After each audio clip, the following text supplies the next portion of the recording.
Halo teman-teman, balik lagi dengan saya Omar dan selamat datang buat teman-teman yang baru datang di channel saya yang sederhana ini. Jangan lupa like, share, komen, dan subscribe. Nah, hari ini saya ingin menjelaskan hal apa aja sih yang berpengaruh di latte art karena menurut saya ada beberapa faktor ya teman-teman. Jadi nggak semuanya bisa kita bikin latte art itu dengan bagus. Menurut saya latte art ini adalah pintu gerbang untuk orang awam untuk masuk ke dunia kopi yang lebih jauh. Salah satu poin penting untuk membuat latte art yang bagus itu adalah cara steam susunya itu harus benar. Seperti apa sih hasil susu yang bagus itu? Salah satunya adalah shiny, glossy, creamy, dan sweetness-nya itu bisa muncul ya teman-teman ya. Jadi kalau misalkan teman-teman pada waktu stretching, kalau misalkan bubble-nya masih besar-besar, terus masih kasar, terus pada waktu diminum itu sweetness-nya itu kurang keluar. Nah itu berarti ada sedikit tekniknya teman-teman yang masih kurang ya. Saya bukan ngomong salah, tapi masih kurang. Karena dalam hal ini buat teman-teman yang masih baru belajar latte art itu dibutuhkan waktu, take time. Nggak semuanya orang belajar dari 0 sampai intermediate atau advance itu langsung bisa gitu. Nggak, semuanya itu by proses. Namanya latte art itu adalah turunan dari cafe latte. Nah dari cafe latte sendiri itu 70% dari cafe latte itu terdiri dari susu. Nah kalau misalkan susunya nggak bener, otomatis ya pasti hasilnya juga jelek. Nah itulah kenapa orang itu sering ngejudge kalau misalkan latte art itu belum tentu kopinya bener. Sebetulnya sih kuncinya, poinnya itu adalah cara steam susu yang benar dulu. Itu teman-teman. Nah terus yang kedua, poin untuk bikin latte art yang bagus itu adalah espressonya. Menurut saya nggak semua kopi itu bisa dibuat latte art dengan bagus ya teman-teman.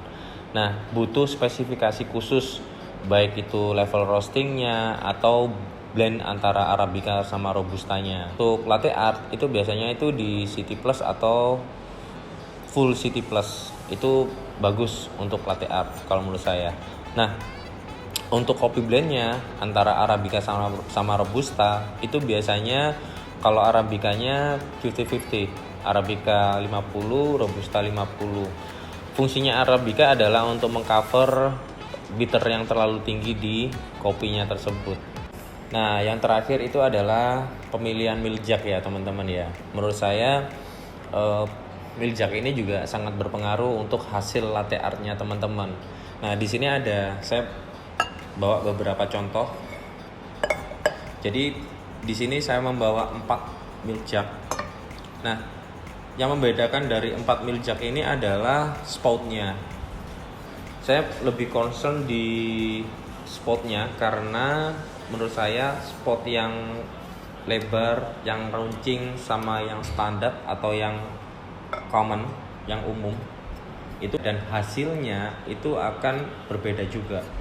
Nah, untuk yang saya bahas untuk yang ini dulu ya, untuk yang round dulu. Nah untuk milk jug yang round seperti ini itu biasanya sangat bagus untuk pattern yang basicnya kayak love sama tulip.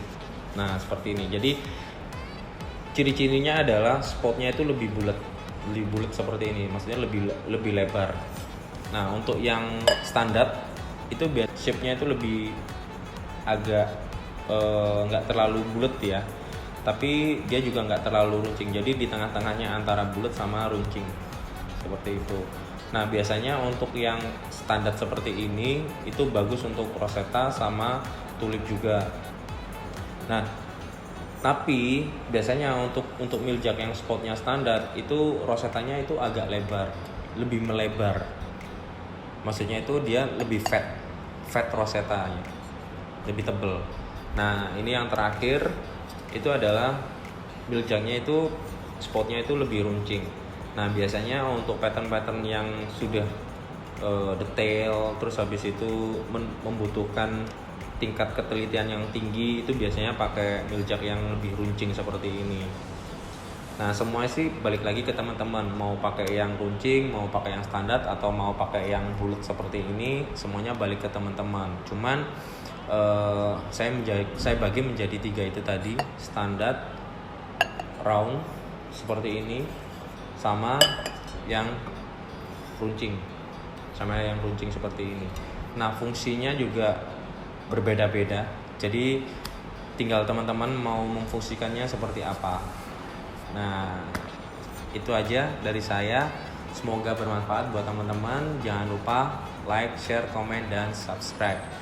Sampai jumpa di konten berikutnya teman-teman. Thank you.